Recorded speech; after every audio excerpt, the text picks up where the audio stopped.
அனைவருக்கும் வணக்கம். Episode 11. Anti, uncle கண்டிப்பா தங்கச்சி கல்யாணத்துக்கு வரணும். சும்மா இல்ல, 1 வீக்குக்கு முன்னாடியே வந்துடணும். என்னடா கல்யாணத்துக்கு இன்னும் 1.5 மாசம் இருக்கே, இப்பவே பத்திரிக்கை வைக்கிறேன்னு நினைக்காதீங்க. அப்பான்னு தான் இப்ப இருந்தே வேலைய ஆரம்பிச்சாதான் சரியா வரும்னு சொல்லிட்டார். முதல்ல உங்களுக்கு தான் கொடுக்கிறேன் அங்கிள் என்றான். அங்கிள், ஏதாவது ஹெல்ப் வேணும்னா தாராளமா கேட்கலாம். என்னால முடிஞ்சதை செய்வேன். கார்த்திக் கிட்ட சொல்லி இருக்கேன், பேசிக்குங்க. பாய் அங்கிள் என்று விடைபெற்று கொண்டு கிளம்பினான். கார் வேகமாக போனது. கார்த்திக் கனவு வேறடா, வாழ்க்கை வேறடா. அகெயின் சீரியஸா இரு. நாம வாழ்கிற வாழ்க்கை தான் அழகா இருக்கணும். உருவத்தில் அழகா இருக்கணும்னு நினைக்கிறது தப்பு. பிசிக்கல் அட்ராக்ஷன் நிலையானது இல்ல. வானத்துல நினைவு இருந்தால்தான் அழகு. தரையில் வந்து ஜொலிச்சா கூட வித்தியாசமாகத்தான் பாக்குறவங்க பாப்பாங்க. ஊரோட ஒத்து வாழ கத்துக்கோ. எல்லாருக்குமே இளமையும் வரும், முதுமையும் வரும். இளமையில் இருக்கிற அழகு வேற, முதுமையில் இருக்கிற அழகு வேற. அதை ரசிக்க கத்துக்கோ. எல்லாமே அழகுதான், புரிஞ்சுக்கோ. இளமையின் அழகை ரசிக்காத மனசுல வச்சு பூட்டிக்காத.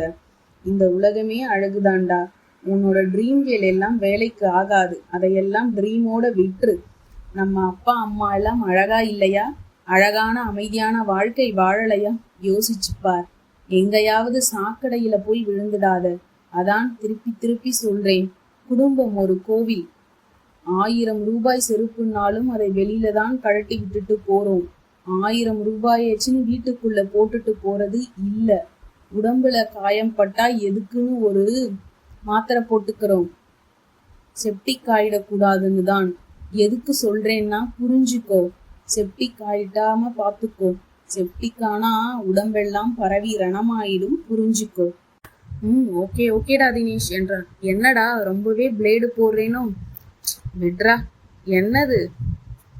கொலையே பண்ணிடுவேன். எல்லாத்தையும் விட்டு தொலை. உன்னைய உசுப்பேத்தி விட்டாலே மாதிரி. அவளை போய் பாரு. டிவோர்ஸ் பண்ணிட்டு சுத்திக்கிட்டு இருக்கா. அவங்கள மாதிரி பொண்ணுங்கள் எல்லாம் குடும்பத்துக்குள்ள இருக்க முடியாது. அன்பான உயிருக்குயிரான அப்பா அம்மா தம்பி தங்கை அக்கா, அழகான கோயில் மாதிரி குடும்பம் கெடுத்துறாத. கொலவி கூட்டுல கல் எரிஞ்ச மாதிரி ஆயிடும். அப்பா உன்னையும் ஒரு குடும்பஸ்தனா ஆக்கி பார்க்கணும்னு ஆசைப்படுறார். உன்னோட சம்பாத்தியத்தை அவர் குளிர்காய விரும்பல. அப்படி அவர் நினைச்சிருந்தா 4-5 வருஷமாவது சம்பாதிக்கட்டும்னு நினைச்சிருப்பார். உன்னோட வயசு, உன்னோட வாழ்க்கையை மட்டும் யோசிக்கிறார். Really great. மிஸ் பண்ணிடாதடா கார்த்திக். கிளம்புறேன் என்றான். கார்த்திக் பத்திரிக்கை அடிச்சு வந்து விட்டதா? மாப்பிள்ளை போன் பண்ணினார். முடிஞ்சா நீ வேணும்னா வாங்கிட்டு வந்துறேன். சரிப்பா, நானே வாங்கிட்டு வந்துடுறேன். எத்தனைப்பா? மொத்தம் 2000ன்னு சொன்னாங்க. நமக்கு 800 சொல்லியிருக்கேன். நீ எதுவும் கேட்டுக்க வேண்டாம். வாங்கிட்டு மட்டும் வந்துரு.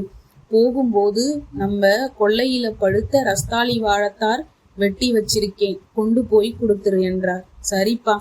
என்னடா கார்த்திக், இன்னைக்கு மொட்டை மாடிதானா? உடம்புக்கு ஆகாதுப்பா. திடீர்னு விடிய கால குளிர் வரும். வரட்டு பனி என்றாள் அம்மா. இல்லம்மா, வந்துருவேன். நல்லா ஜிலு ஜிலுன்னு காத்து வருது. வரவே மனசு இல்லம்மா. அப்படியே எனக்கு தூங்கி போயிட்டேன். இன்னைக்கு வந்துடுறேன்மா. 2 கைகளின் விரல்களை சேர்த்து கோத்து தலையடியில் வைத்து கொண்டான். ரச்சனக்கால் போட்டு ஆட்டிக்கொண்டே வானத்தை அண்ணாந்து பார்த்தான். அழகான நீல வானத்தில் அழகான நிலவு ஒளி சிதறியதே என்று கவலைப்படாமல் தானும் தன் பங்குக்கு பளிச் என்று மின்னி சிரித்தது. மேகம் தன் பங்குக்கு காற்றில் அலையலையாய் பஞ்சு பொதிகளைப் போல உருட்டி சென்றது. என்ன இயற்கை என்று விண்ணை பார்த்து வியந்தான். அவன் நினைவுக்குள் கார்குழலை கூதியவாறு அவனுள் அந்த கனவு நாயகி வந்தே விட்டாள். நிலவையும் மேகத்தையும் நட்சத்திரங்களையும் கவிஞன் என் கனவு கண்ணிக்காகத்தான் புகழ்ந்திருக்கிறான். பிரம்மன் இவளுக்கென்றே நேரம் ஒதுக்கியிருக்கிறான் படைப்பதற்கு என்று நினைத்தான். எப்போதோ புத்தகத்தில் படித்த கவிதை நினைவுக்கு வந்தது. மீண்டும் மீண்டும் கண்ணுக்குள் வந்து நின்றது அந்த அழகிய உருவம். இல்லை, அவனை பொறுத்தவரை தேவதை, ஏஞ்சல். அவன் அங்கங்கள் அனைத்திலும் நிறைவாய் ஐக்கியமாகி போனாள். தன்னையும் மீறி அந்த தேவதையுடன் பேசி மகிழ்ந்தான். சில நேரங்களில் ஏன், எதற்கு இப்படி என்றெல்லாம் தனக்குத்தானே தனக்குள்ளேயே கேட்டுக்கொண்டான்.